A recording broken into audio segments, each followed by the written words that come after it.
Assalamualaikum warahmatullahi wabarakatuh.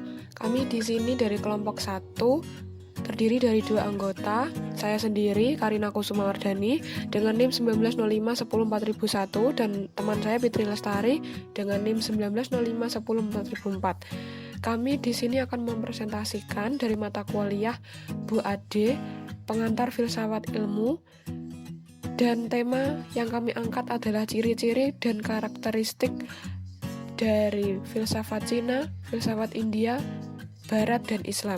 Kemudian yang kedua, kami mengangkat tema tentang perbedaan dari filsafat Cina, India, Islam, dan Barat.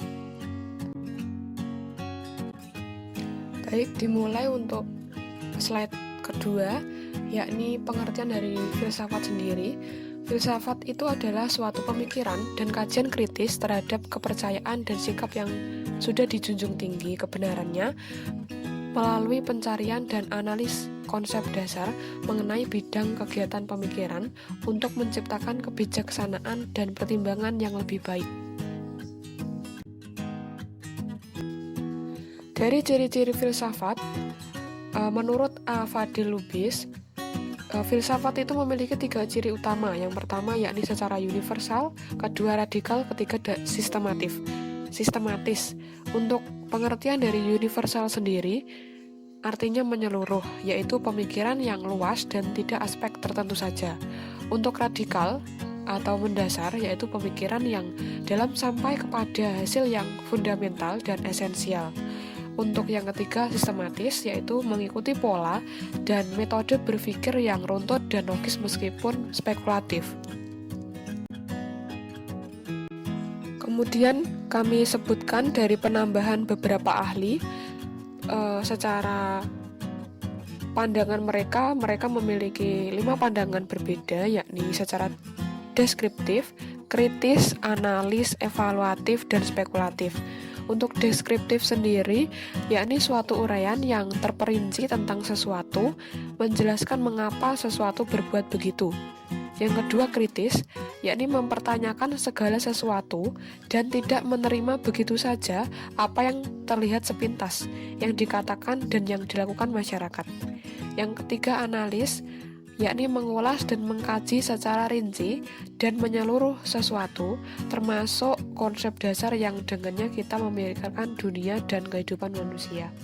Kemudian yang keempat, evaluatif, yakni upaya untuk menilai dan menyikapi segala persoalan yang dihadapi manusia. Penilaian itu bisa bersifat pemastian kebenaran, kelayakan, dan kebaikan. Kemudian yang terakhir yakni spekulatif, yakni upaya akal budi manusia yang bersifat perekaan, penjelajahan, dan pengandaian, dan tidak membatasi hanya pada rekaman indera dan pengamatan lahiriah. Kemudian akan masuk ke tema yang utama, yakni membahas karakteristik filsafat India, Cina, Islam, dan Barat. Yang pertama kita bahas adalah filsafat India. Untuk pengertian dasar sendiri, filsafat India adalah filsafat yang memiliki 2 wilayah, yakni di wilayah Hindu dan wilayah Buddha. Dari wilayah ini muncul pandangan bahwa filsafat India itu dinilai begitu sangat luas, sehingga sangat sulit untuk menemukan sumber asli yang pernah dibuat.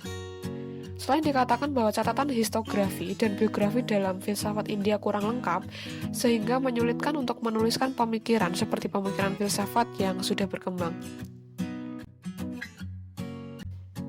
Kemudian, ciri-ciri dan karakteristik dari filsafat India sendiri. Yang pertama, cirinya tersebut adalah berpangkal pada tulisan kuno. Periodisasi filsafat India dari Radha Krishnan dibagi menjadi 6 tahapan.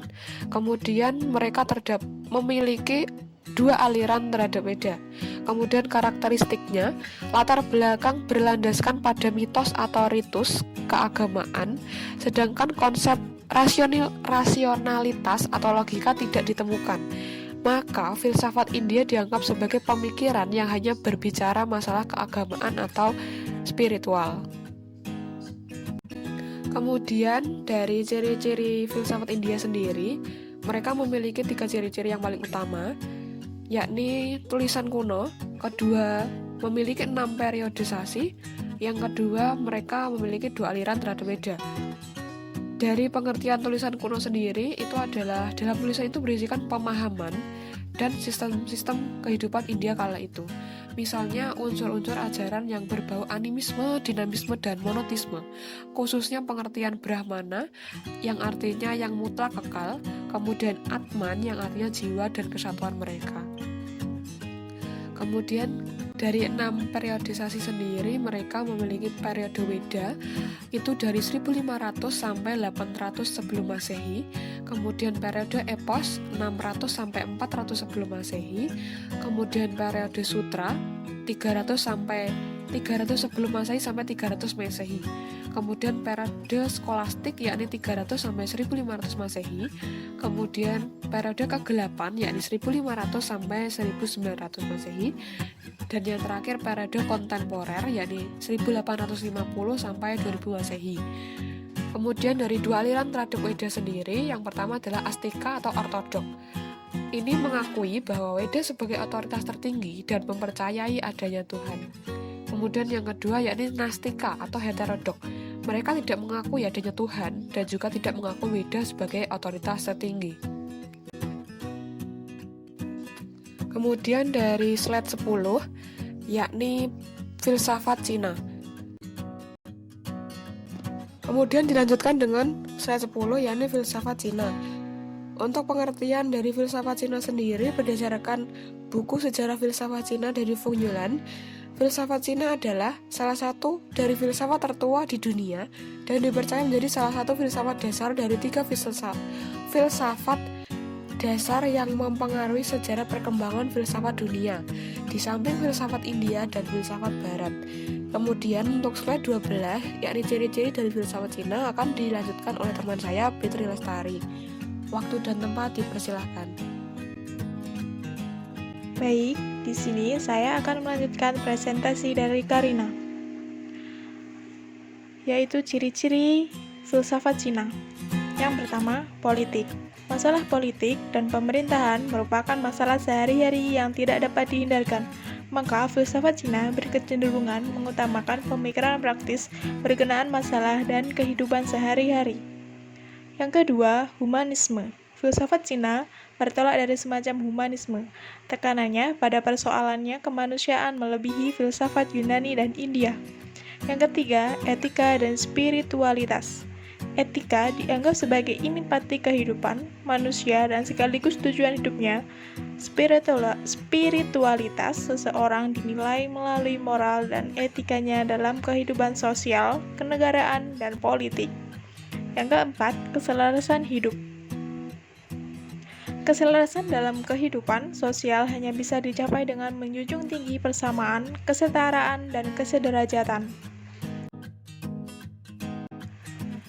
Yang kelima, optimistis dan demokratis. Sikap demokratis membuat bangsa Cina toleran terhadap pemikiran yang aneka ragam dan tidak cenderung memandang sesuatu secara hitam putih. Yang keenam, agama. Mereka menganjurkan masyarakat mengurangi pemborosan dalam penyelenggaraan upacara keagamaan atau penghormatan pada leluhur. Yang ketujuh, penghormatan kemanusiaan. Pribadi dianggap lebih tinggi moralnya dibandingkan aturan-aturan formal yang abstrak dari hukum, undang-undang, dan etika. Yang kedelapan, intelektual. Para filosof Cina berhasil membangun etos masyarakat Cina seperti mencintai belajar dan mendorong orang gemar melakukan penelitian mendalam sejak atas segala sesuatu sebelum memecahkan dan melakukan sesuatu. Kemudian, pokok bahasan selanjutnya ialah filsafat Islam. Pengertian filsafat Islam: suatu kajian sistematis terhadap kehidupan, alam semesta, etika, moralitas, pengetahuan, pemikiran, dan gagasan politik yang dilakukan di dalam dunia Islam atau peradaban umat Muslim dan berhubungan dengan ajaran-ajaran Islam. Ciri-ciri filsafat Islam. Yang pertama, religius spiritual. Karena filsafat Islam tumbuh di jantung Islam dan tokoh-tokohnya dididik dengan ajaran-ajaran Islam ataupun semangat Islam dan hidup dalam suasana Islam. Yang kedua, rasional. Kenyataannya, para filosof Islam memiliki kecenderungan rasional sejalan dengan Mu'tazilah yang mengagungkan akal. Yang ketiga, sinkretis adalah filsafat yang memadukan pemikiran atau pendapat antara filosof. Yang keempat, ilmu pengetahuan. Berhubungan kuat dengan ilmu pengetahuan karena dalam kajian filosof terdapat ilmu pengetahuan dan problematika saintis dan sebaliknya dalam kajian saintis terdapat prinsip dan teori filosof. Karakteristik filsafat Islam.